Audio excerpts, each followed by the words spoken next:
నవ సమాజ నిర్మాణంలో పోలీసులతో పాటు ప్రజలు కూడా భాగస్వాములు కావాలని విశాఖ నగర పోలీస్ కమిషనర్ సంకప్రత బాగ్చి పిలుపునిచ్చారు. గాజువాకలోని గేటెడ్ కమ్యూనిటీ సెలెస్ట్ ప్రాంగణంలో సైబర్ నేరాల పట్ల ప్రజలకి పవర్ పాయింట్ ప్రజెంటేషన్ ద్వారా సిపి అవగాహన కల్పించారు. దేశంలో సైబర్ నేరాల సంఖ్య రోజురోజుకి అధికమవుతోందని, సైబర్ నేరాలకి స్మార్ట్ ఫోన్లు కేంద్ర బిందువులుగా మారుతున్నాయని సిపి అన్నారు. సైబర్ నేరగాలు పేట్రేగిపోతున్నారని పేర్కొంటూ ప్రజలను ఏ విధంగా మోసం చేసి నగదు చోరీకి పాల్పడుతున్నారో పవర్ పాయింట్ ప్రజెంటేషన్ ద్వారా వివరించారు. దేశంలో ఆర్థిక నేరాల్లో సైబర్ క్రైమ్ వాటానే అధికమని, మొత్తం ఆర్థిక నేరాలలో 80 కోట్ల రూపాయలు దొంగతనాల ద్వారా జరిగితే సైబర్ నేరాల ద్వారా 220 కోట్ల రూపాయలు చోరీ అవుతున్నాయని సిపి వివరించారు. ఈ అవగాహన కార్యక్రమంలో DCP 2 Mary Prashanti, ACP Trinath, law and order CI Parthasarathi, crime CI Srinivas, ఎస్ఐలు, సెలెక్ట్ గేటెడ్ కమ్యూనిటీ అసోసియేషన్ సభ్యులు పాల్గొన్నారు. ప్రోగ్రామ్ భాగంగా మొట్టమొదటిసారిగా ఒక గేటెడ్ కమ్యూనిటీ సెలెస్ట్ ఇక్కడికి గాజువాక ఇక్కడికి రావడం జరిగింది. ఈ సెలెస్ట్ లో నివసిస్తున్న చాలామంది ఈరోజు ఈ ప్రోగ్రాంలో పాల్గొన్నారండి.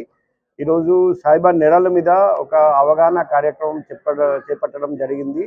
సైబర్ నేరాల వల్ల పౌరులు ఎలా నష్టపోతున్నారండి, నేరాలు అరకట్టాలంటే ఎటువంటి ప్రికాషన్స్ మనం పాటించాలి, దాని మీద వివరంగా చర్చించడం జరిగింది.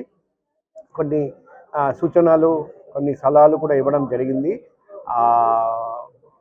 గాజువాక సెలెస్ట్ లో నివసిస్తున్న అందరూ ఈ సూచనలు, సలహాలు కుటుంబ సభ్యులందరికీ, స్నేహితులందరికీ, తెలిసిన వాళ్ళందరికీ తెలియజేస్తారని నేను ఆశిస్తున్నా. మనం అందరం జాగ్రత్తగా ఉంటే, మనం అందరం అలర్ట్గా ఉంటే మనం సైబర్ నేరాలు పూర్తిగా అరికట్టగలుగుతాం. ఆ సైబర్ మోసగాళ్ళు కూడా వైజాగ్లో ఎటువంటి నేరం చేయలేరని నేను ఆశిస్తున్నా. సో ఎవరికైనా ఏదైనా అనుమానం ఉంటే నా పర్సనల్ కాంటాక్ట్ నంబర్ 7995095799. అదే మాదిరిగా ఇక్కడ నివసిస్తున్న ఎవరికైనా ఏదైనా సమస్య ఉంటే, పగలు కానీ రాత్రి కానీ ఎక్కడైనా అసాంఘిక కార్యకలాపాలు జరుగుతూ ఉంటే, ఏదైనా సమాచారం చెప్పాలనుకుంటే నా పర్సనల్ కాంటాక్ట్ నంబర్కి సంప్రదించమని నేను రిక్వెస్ట్ చేస్తున్నాం. Vizag city police and Gajuwaka police 24/7 Celeste ప్రజలందరికీ అండగా ఉంటారని ఈ సందర్భంలో అందరికీ మరొకసారి హామీ ఇస్తున్నాం. లాస్ట్ 2 months నుండి ప్రతి స్కూల్, కాలేజ్, యూనివర్సిటీలో పెట్టున్నాం.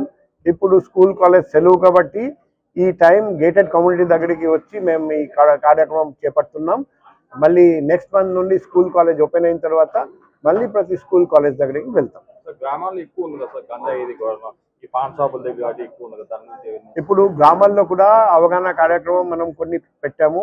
రేపు కూడా పెందుర్తిలో కొన్ని గ్రామాల్లో అక్కడికి వెళ్తున్నాం. అక్కడ కూడా అవగాహన కార్యక్రమం పెట్టున్నాం. ఒకవైపు గ్రామంలో, మరోవైపు గేటెడ్ కమ్యూనిటీలో, మరోవైపు స్కూల్, కాలేజ్, యూనివర్సిటీలో కూడా ఈ ప్రోగ్రాం పెట్టున్నాం. మన లక్ష్యం ఒకటే, వైజాగ్లో ఉన్న ప్రతి వ్యక్తి జాగ్రత్తగా ఉండాలి. నేరాలు అరికట్టడానికి మనం కలిసికట్టుగా ప్రయత్నం చేయాలి. బస్ స్టాప్లో ర్యాగింగ్ గురించి మాకు ఇంతవరకు ఇన్ఫర్మేషన్ రాలేదు, కానీ మా పర్సనల్ కాంటాక్ట్ నెంబర్ అందరికీ ఇవ్వడం జరిగింది. ఎక్కడైనా ర్యాగింగ్ జరిగితే బస్ స్టాప్లో కానీ వేరే చోట కానీ దయచేసి మాకు సమాచారం ఇవ్వండి, మేము వెంటనే స్పందిస్తాం.